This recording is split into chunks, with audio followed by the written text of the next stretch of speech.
So how long has this lineup been together now? Uh, 2 years now, I think. Yeah, two years from January 10th. Did we say it was January 10th? Something like that. I don't So know. Since January. you guys are making crazy moves. You got an album on the way. You've opened for ZZ Top and Leonard Skinner. You've won competitions and shit like that. Like, I mean, in 2 years, that's pretty impressive. Mhm. I appreciate that. Thank you. Yeah, Yeah. yeah. So I've got. So you talked a little bit about the scene up there. I imagine like if you're in the suburbs, the scene probably isn't very burgeoning. But you know, being close to Chicago, which is kind of a mecca of music, you know, jazz and blues is known from coming from there in a lot of ways. So what is that like trying to get seen and heard in the Chicago scene? I think I mean, it's pretty welcoming. You know, I mean, we were playing places like B Kitchen and stuff like that, and other venues too. Like when we were, I think, starting from like 17 or something like that. It was a little hard at first because you know it's like a lot of places are 21 plus and getting an all ages show, and also, you know, I imagine as a booker, be like, who are these kids? Like, you know, Yeah. who are they? Who are they? Having gonna bring? confidence to book someone like Yeah. that without not a good social media presence or anything like that or whatever.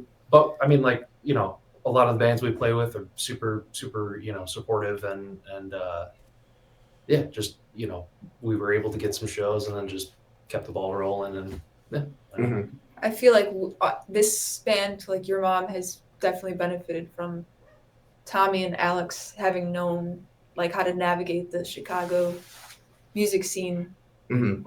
before we were even playing. You know. Yeah, and just like 10 years of like random connections and acquaintances and everything, and definitely helps a lot. And like I think a lot of that progress we can owe to Bitter Jester. Probably we can say that is from that's likely where this TikTok likely has something to do with that.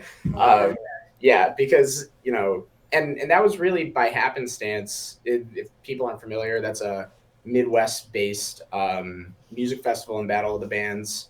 It has a $2,000 grand prize, and it draws in bands from, I think they had like 12, like 11 states or something crazy. One from Last Canada. year, yeah, It's like been around forever too. It's like 18 years or something like that. It's been around. I think the 19th or 20th one. Yeah. And you know, I remember the day we decided to apply because I had heard of it. You know, I wanted to get involved with it with a different band I was in at the time, which didn't really pan out. And we were at a show at this place called the Golden Dagger, which no longer exists. But we were sitting there waiting to go on, and I brought up this battle of the bands. I was like, "Oh, there's this thing, blah blah blah," and I was telling more about it, and we were like, we didn't even know if we qualified for it because it's supposed to be for kind of younger, you know, high school and early college kids, which we were at the time, but we didn't know if we got the cutoff. And I was like, yeah, I'll send you the link or whatever. We'll check it out. And then she looked at it, and it was literally like the last day to apply. We were like talking about it on the last day, and then she ended up like hitting submit on the application for this thing at like 10 minutes before they close. And then that year, you know, I feel like we were in a place in the band which was kind of weird. Like we were very new together in this lineup. A lot of the songs we were working on were really new, and I feel like we didn't really have the confidence in like ourselves and the music and everything. And you know, we weren't playing very big or professional gigs. Like our biggest thing at the time was like playing McGee's, which is the sports bar near my college where they let the kids drink. And so it's like that's the level of the shows we were playing. And then we get to this festival, and like a bunch of people were really excited to see us, half because of the name and half because they had heard our music before, which was really interesting. And then we ended up going through the festival and getting second place. Yeah, so I was going to say 2023, this would have been your first year as a band, the four of y'all. And you got runner-up on that. That's insane, man. It was like 6 months or something. Yeah. We've been together. Yeah. Obviously, a lot of background. We were playing songs from like our previous lineup, pretty much exclusively. But yeah, I think, you know, I can't speak for everyone else, but I think it gave us a lot of confidence kind of in ourselves, like, oh man, we've got something like kind of cool, like people like this.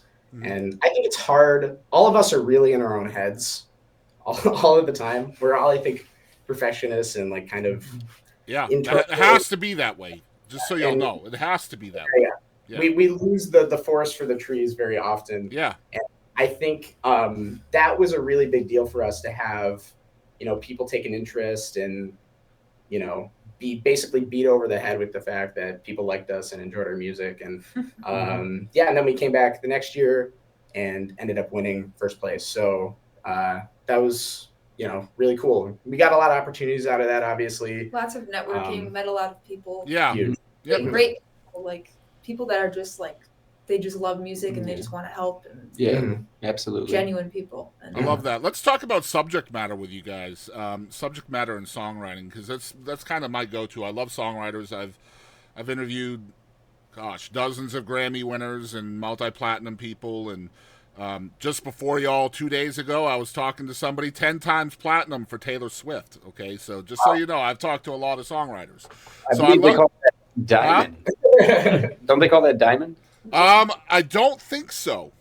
I thought if you go 10 times platinum, it was diamond. I thought so too, but I think it's different if it's like song related. Like, in other words, if it's an album, it would be a diamond album. Like for Taylor Swift, it would be a diamond album. But for the songwriters on there that have one or two songs, I think that's how they measure it differently.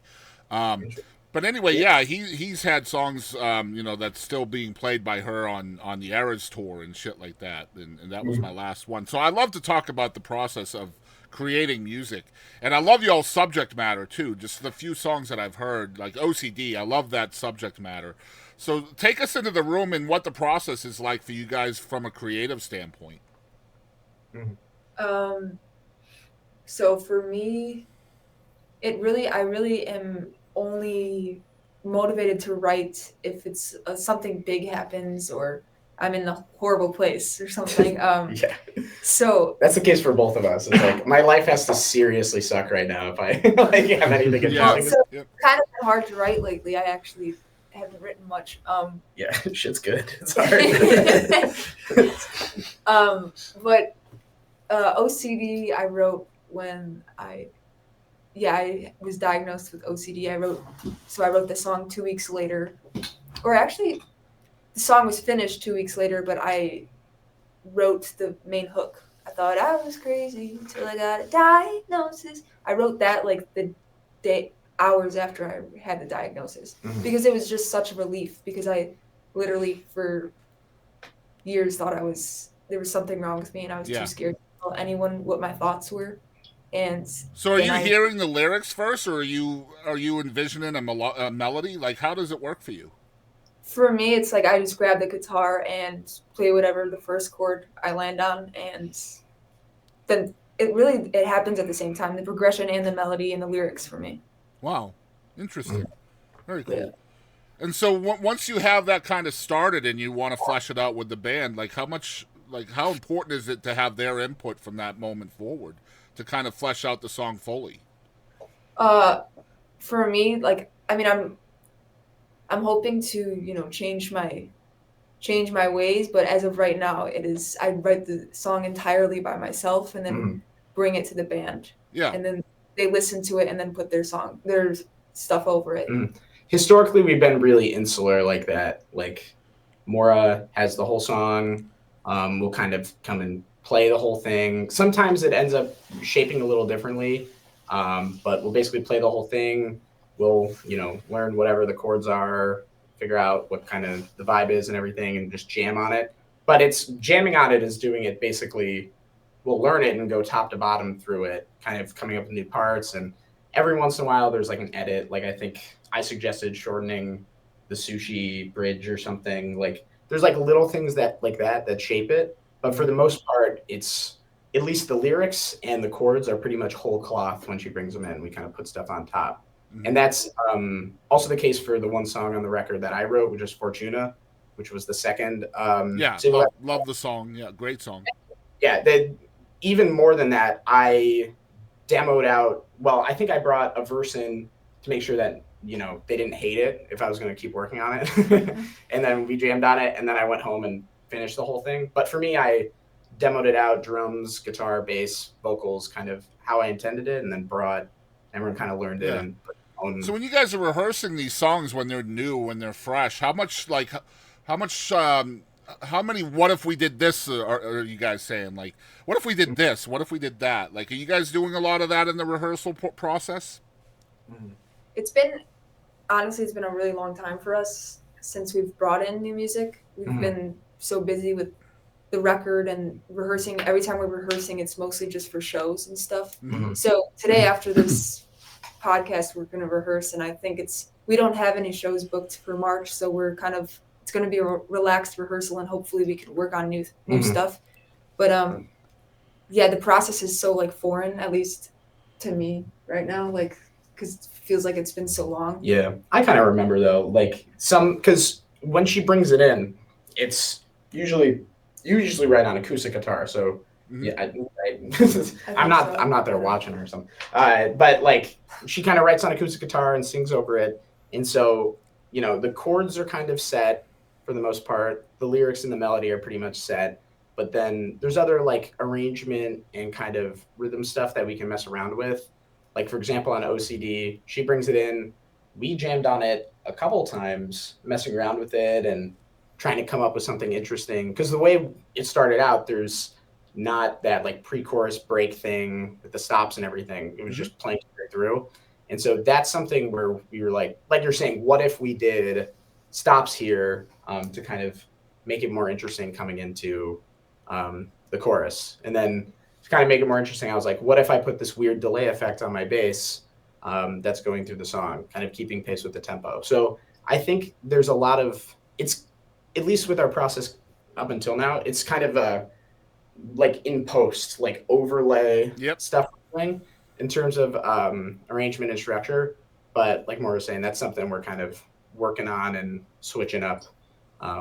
As the songwriters in the band, do you guys feel pressure in making new music, creating new songs, or are you more just like take it as it comes? I mean, I feel like I haven't felt too much pressure because we've been writing on these songs for a long time now. Right. But now I'm starting to feel the pressure. Yes, the pressure's on now. So yeah, because the record's almost done, right? So like those songs are almost finished, and they'll be in the rearview mirror, and then it's whatever's next, right? Like there has to be a next. We're just bored playing them. I completely understand that. Oh yeah, I completely get it.